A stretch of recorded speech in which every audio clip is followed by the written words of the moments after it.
ભારતમાં ગેરકાયદે વસનારા પર તવાઈ ગુજરાત પોલીસે દેશમાં સૌથી મોટી અત્યાર સુધીની કાર્યવાહી સુરતની વાત કરી લે।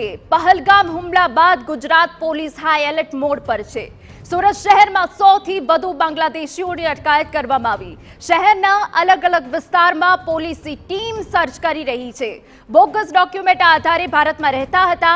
સુરત શહેર ડીસીબી અને એસઓજીની કાર્યવાહી છે। સુરતમાં પણ આ જ પ્રોસેસ થઈ છે, આ જ કાર્યવાહી થઈ છે। પોલીસ દ્વારા અલગ અલગ ટીમો બનાવવામાં આવી છે અને સુરતમાં પણ ઘૂસણખોરો પર સ્ટ્રાઇક કરવામાં આવી છે। જે જગ્યા જે વિસ્તારમાં સૌથી વધુ બાંગ્લાદેશી રહેતા હતા, ઘૂસણખોરો રહેતા હતા, ત્યાં સુરત પોલીસ પહોંચી છે અને તે બાદ તેમની અટકાયત કરી લેવામાં આવી છે। આંકડાની વાત કરીએ તો અત્યાર સુધી 100 થી વધુ બાંગ્લાદેશીઓની અટકાયત સુરતમાં કરવામાં આવી છે। એ તસવીર અમે આપને બતાવી રહ્યા છે કે જ્યાં જેટલા બાંગ્લાદેશીની અટકાયત કરવામાં આવી છે। આ ઘૂસણખોરો કે જેઓને અટકાયત કર્યા બાદ પોલીસ જે એક સ્થાન છે ત્યાં લઈ જઈ રહી છે। હવે આ તમામ જે લોકો છે તેમની પૂછપરછ કરવામાં આવશે અને આપને જણાવી દઈએ કે સુરતમાં પણ ઘૂસણખોરો પર સ્ટ્રાઇક દેશમાં પોલીસે આ સૌથી મોટી કાર્યવાહી ગણી શકાય। અરે અત્યાર સુધી અમદાવાદ હોય કે સુરત હોય આ પ્રકારની કાર્યવાહી પહેલી વખત થઈ છે કે જ્યાં તમામ ઘૂસણખોરો બાંગ્લાદેશીઓની ઊંઘ હરામ થઈ ગઈ છે। હવે આ પછી જે કાર્યવાહી થઈ છે એના પછી કોઈ પણ ઘૂસણખોર રાજ્યમાં પ્રવેશવાની હિંમત નહીં કરે એ નક્કી છે।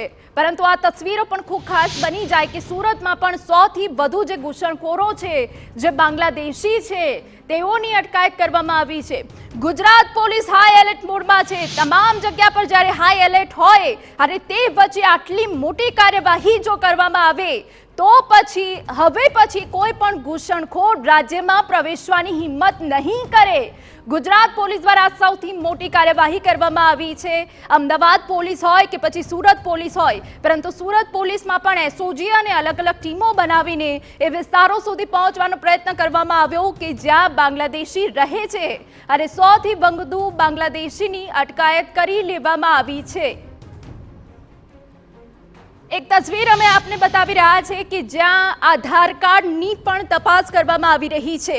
હવે આધાર કાર્ડ ગેરકાયદેસર છે, નકલી છે, તે તમામ મુદ્દાઓની તપાસ હવે પોલીસ કરશે। આ તસવીરો ખૂબ ખાસ બની જાય છે જ્યારે આટલી મોટી સ્ટ્રાઇક હોય અને તે બાદ તમામ જે બાંગ્લાદેશી છે, જે ઘૂસણખોરો છે, તેઓ પર કાર્યવાહી કરાઈ રહી છે, તેઓના આધાર કાર્ડ તપાસવામાં આવી રહ્યા છે। જમ્મુ કાશ્મીરની અંદર જે આતંકી હુમલો થયો છે અને ત્યારબાદ તમામ રાજ્યની જે પોલીસ છે તે એલર્ટ મોડ ઉપર જોવા મળી રહી છે। ત્યારે સુરત શહેરની ક્રાઇમ બ્રાન્ચ એસઓજી પોલીસ દ્વારા સુરત શહેરના અલગ અલગ વિસ્તારોની અંદર જે સર્ચિંગ કરવામાં આવ્યું, કોમ્બિંગ જે કરવામાં આવ્યું, તે આધારે જે રીતે 100 થી વધુ જે ગેરકાયદેસર રીતે ભારતની અંદર જે બાંગ્લાદેશી જે રહેતા હતા તેમની અટકાયત કરવામાં આવી છે, જેની અંદર કેટલીક મહિલાઓ સામેલ છે, કેટલાક આખા જે પરિવારો છે તે બાંગ્લાદેશથી બોગસ ડોક્યુમેન્ટના આધારે ભારતની અંદર આવી અને જે વસતા હતા। છેલ્લા વર્ષોથી આ જે બાંગ્લાદેશીઓ છે તે અલગ અલગ વ્યવસાય સાથે સંકળાયેલા હતા। જે રીતે સુરત ક્રાઇમ બ્રાન્ચ અને એસઓજી દ્વારા કોમ્બિંગ જે હાથ ધરવામાં આવ્યું હતું ત્યારે આખી રાત દરમિયાન આ જે કોમ્બિંગ ચાલ્યું છે। ડીસીપી કક્ષાના, જીસીપી કક્ષાના અધિકારીઓ, એસીપી કક્ષાના અધિકારીઓ, તમામ જે પીઆઈઓ છે બ્રાન્ચના તમામ પીઆઈઓ દ્વારા અલગ અલગ વિસ્તારોની અંદર રાત્રિના સમયે જે સર્ચ કરવામાં આવ્યું તે દરમિયાન આજે 100 થી વધુ જે ગેરકાયદેસર રીતે સુરત શહેરની અંદર વસતા જે બાંગ્લાદેશીઓ છે તેમની અટકાયત કરવામાં આવી છે। સીધા દ્રશ્યો જોઈ શકાય છે કે આ તમામ લોકોને અત્યારે પોલીસે એક જગ્યાએ જે ભેગા કરવામાં આવ્યા છે અને જે તમામ જે પૂછપરછ છે તે પોલીસ દ્વારા જે કરવામાં આવ્યું છે તેમનું જે સરઘસ છે જે કહી શકાય છે તે કાઢવામાં આવ્યું છે।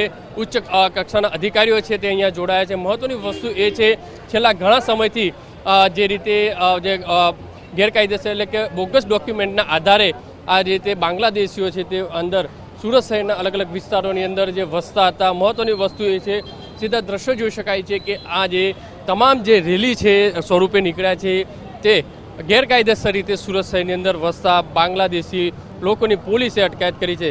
મહત્વની વસ્તુ એ છે કે બોગસ ડોક્યુમેન્ટ ઊભા કરી અને જે સરકારી ડોક્યુમેન્ટો છે તે બનાવ્યા હોવાની જે માહિતી છે તે મળી રહી છે। અત્યારે જે રીતે મહિલાઓ જે છે તેમની પણ અટકાયત કરવામાં આવી છે અને આ બાબતે સુરત શહેર ક્રાઇમ બ્રાન્ચ અને જે એસઓજી દ્વારા આ બાબતે જે છે તપાસ છે તે શરૂ કરવામાં આવી છે।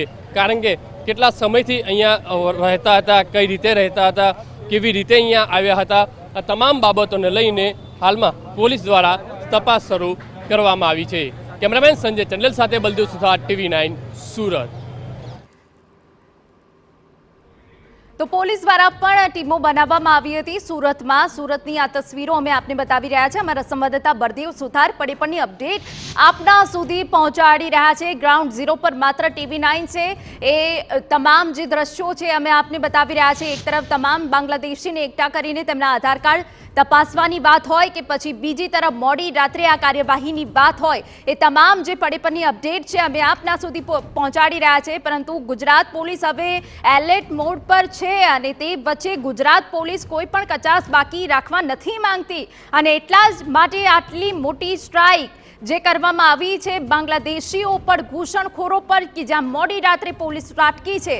અમદાવાદ હોય કે પછી સુરત હોય કે જ્યાં પોલીસે બાંગ્લાદેશી ઘૂસણખોરોની ઊંઘ હરામ કરી દીધી છે અને મોડી રાત્રે આ તમામ લોકોની અટકાયત કરવામાં આવી છે।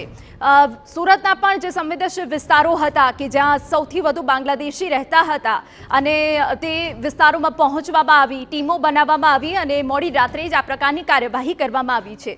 અત્યાર સુધી રાજ્યમાં ઘણા બધા એવા ઘૂસણખોરો હતા કે જે ગેરકાયદે પ્રવૃત્તિ કરતા હતા, પરંતુ હવે એ સાંખી નહીં લેવાય। એ તમામ જે ઘૂસણખોરો છે તેમને હવે રાજ્યમાંથી જવું પડશે।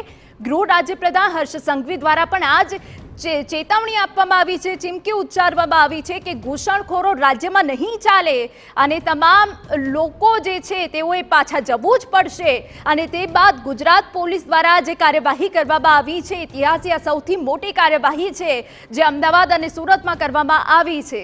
આપને એ દ્રશ્યો પર બતાવી રહ્યા છે કે આ જે બાંગ્લાદેશી છે જેમની મોડી રાત્રે અટકાયત કરી લેવામાં આવી છે, આ તમામની હવે પૂછપરછ કરવામાં આવશે, તમામના આધાર કાર્ડ તપાસવામાં આવશે। હવે આમાંથી કેટલા લોકો ગેરકાયદે પ્રવૃત્તિઓ સાથે સંકળાયેલા હતા તેવી પણ વિગતો સામે આવશે।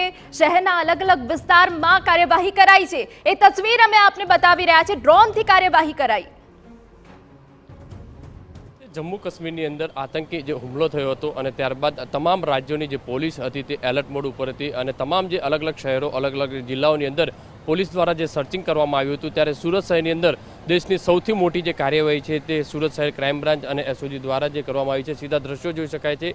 સુરત શહેરના અલગ અલગ વિસ્તારોની અંદર જે સર્ચિંગની જે કામગીરી કરવામાં આવી તેનાથી 100થી વધુ જે ગેરકાયદેસર રીતે સુરત શહેરની અંદર રહેતા જે બાંગ્લાદેશના જે મહિલા સહિત લોકો છે તેમની અટકાયત કરવામાં આવી છે। સીધા દ્રશ્યો અત્યારે જોઈ શકાય છે કે સુરત શહેરના અલગ અલગ વિસ્તારોની અંદર સુરત ક્રાઇમ બ્રાન્ચ અને એસઓજીની ટીમ દ્વારા જે સર્ચ કરવામાં આવ્યું હતું, ત્યારે અલગ અલગ વિસ્તારોની અંદર ગેરકાયદેસર રીતે ભારતની અંદર આવી અને બોગસ ડોક્યુમેન્ટ ઊભા કરી અને જે અલગ અલગ શહેરોની અંદર જે રીતે લોકો રહેતા હતા, જે રીતે માહિતી મળી હતી તેના આધારે જે સર્ચિંગ કરવામાં આવ્યું અને તમામ એટલે કે 100થી વધુ જે મહિલાઓ છે અને જે પુરુષોની જે અટકાયત છે તે હાલમાં જે પોલીસ દ્વારા કરવામાં આવી છે।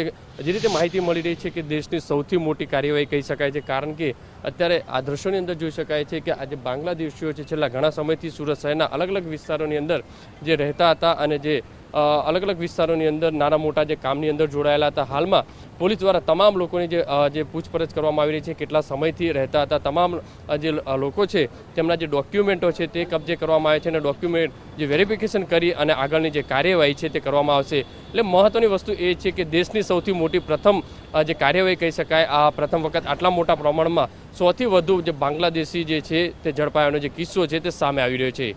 કેમેરામેન સંજય ચંડલ સાથે બલદેવ સુથાર, TV9 સુરત।